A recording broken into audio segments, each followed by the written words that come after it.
Welcome to another episode of Ruggers. Francois, a weekend of upsets. Definitely, and a weekend of upsets. I mean, starting with the first game, which was Western Province against Griquas. In Cape Town. In Cape Town, and a total unexpected win by Griquas, 30 points to 28 of Western Province. But a lot of mistakes by the Western Province, and we must, they weren't able to practice with their coaches because most of their coaches was away for COVID. So certainly it did have an influence on them, but still, I mean, the Griquas played a well-planned and structured game. They arrived on the day. The penalty count towards the end of the match, I think it was about 19 against Province, and specifically I think the last two penalties on the try line gave Griquas the opportunity to clinch it with a match-winning, I think, was it the try. So yes, well done to the Griquas. Players that stood out for you in terms of Griquas? Well, definitely George Whitehead, because I mean George Whitehead controlled the game with his bird, and that was mainly the major part of their success was George's effort with his bird. Yeah, I agree with that one. And the Province? Well, that's simple. It's an Affie boy, Evan Roos. I mean, he continues to sparkle and shine every day. And it's interesting because we're sitting with so many loose forwards that's 22, 23 years old and younger, because we've got Pepsi, we've got Kumede, we've got Evan Roos, we're going to talk now about Dylan Richardson, we've got the captain of the Lions also, and there's 5 or 6 guys that's going in 4 or 5 years is going to go all out to become Springboks. Yeah. The interesting thing with Evan as well, even when Province is struggling, like in the match against Griquas, he still managed to play a good game, in terms of the breaks that he made. But we must also take into account the Province take the ball to him. I mean, he's the go forward man. If there's no one else that can take them forward, so yeah, he gets the ball. I think 90% of all the other guys. So, but brilliant. I mean, the way he developed since he left the Sharks and went to Province, it's really quite a remarkable. Quite a considerable change there. And the second game, I mean, I said the Pumas can't lose, and they lost. Yes, 16 to 17, also put by the Cheetahs, right in the end. Another surprise, the second surprise of the week. Yeah, that was a major surprise because, I mean, but I don't know what went wrong at Pumas, because they lost their structure. They didn't play the structured game we used from them. Poor Jimmy, he lost it completely. So, quite a big surprise. Coach's nightmare. Eh? Coach's nightmare, as they say. I think even more. Unfortunately, probably the worst Pumas match this season that we've seen. And what the Cheetahs did, I think what the Cheetahs did that turned the whole game is they kept Edwin Keita and the other wings and the fullback out of the game. And that, I mean, those 3 guys are taking the Pumas up. No, sorry, Edwin Keita plays for Griquas. But but they managed to close down the game, the Cheetahs, and brilliant stuff. I think Ruan Pinar deserves a mention here. I normally go all out about the pension and the overdays players and those guys, but he was brilliant. A question I want to ask, I mean, we've got Ruan, that's a big boy, and that he's the 4th Lucy on the field, and then we've got guys like Mulder from Tuks and the Bulls. We've got the Ruan Verviers from Helpmekaar, also from the Bulls.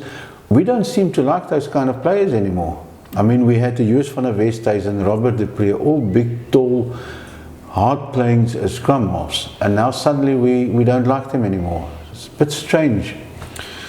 Different style of play? I don't know. I can't see a different style of play, because I mean we still play, the Springboks still play a forward dominant game. So maybe one of those things. And then the Sharks. The second game was The second, yeah, we leave it. We don't discuss the first game. The second game was the third surprise of the week. The Sharks lead, it was by halftime it was 26-all.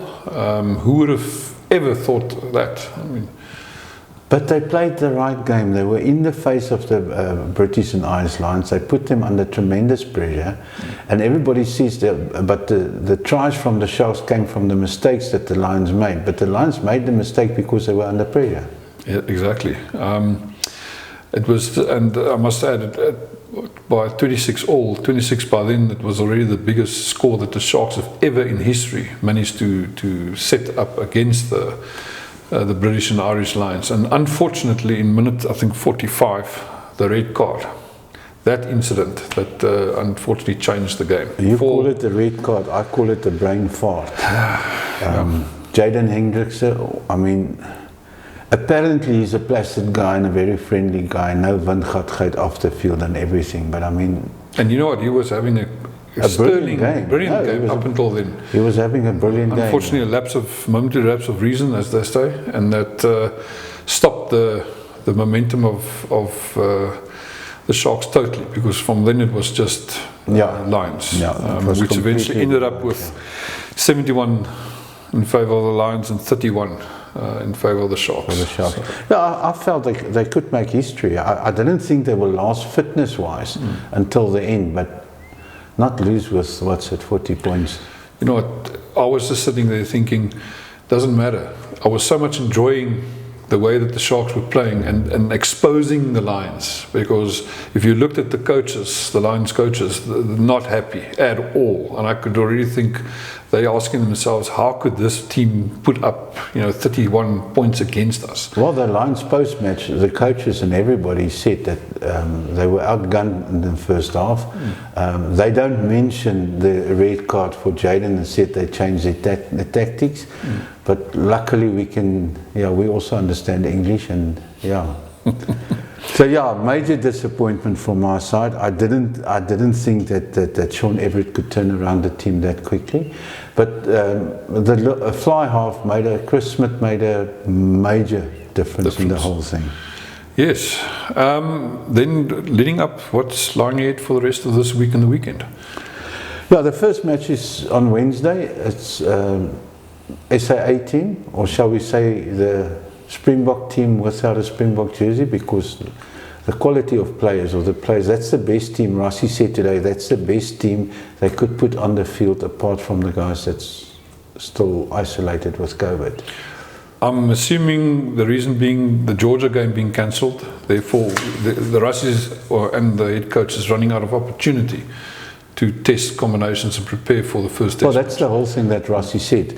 And he also mentioned that the game on Saturday between Western Province and the Lions could be cancelled, and that SAA will play another game against the British and Irish Lions, with the media conferences afternoon from the Lions. The Lions players was a bit disappointed because they would rather play against Western Province because the poor oaks and everything.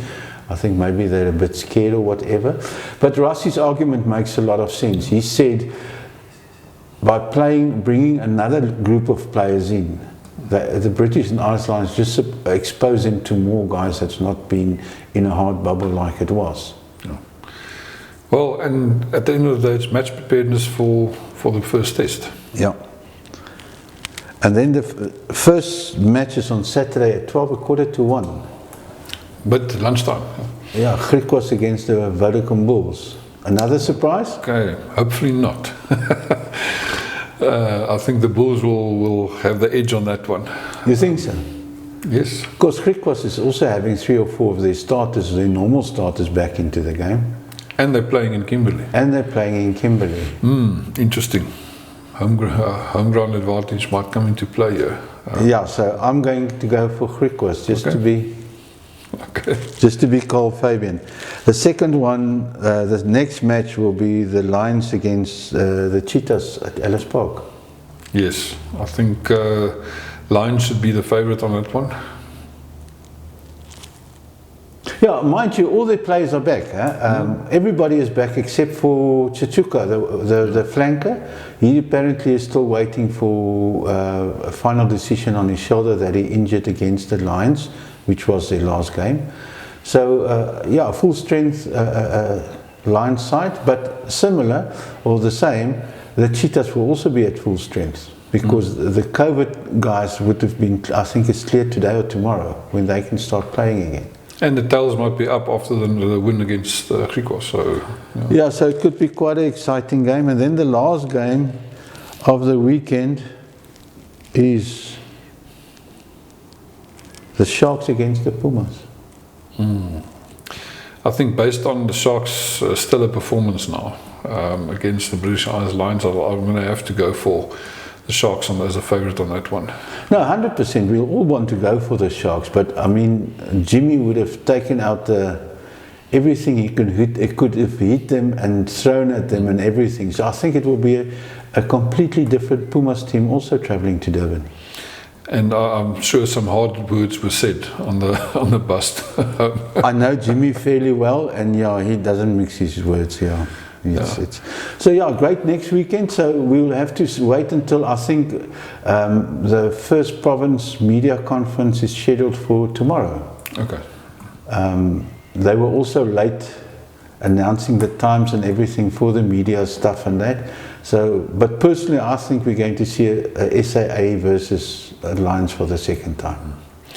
At least we've got rugby the whole week and on the weekend, and that's the good news. So let's hope there's no other changes due to COVID. And yeah, and this afternoon it was also announced that all club rugby and amateur rugby is still suspended. Still for another 2 weeks. Well, whatever. Yeah, it's still suspended. Right. So that's it. That's what happened the past weekend and what's going to happen this week. So you say, I say Griquas.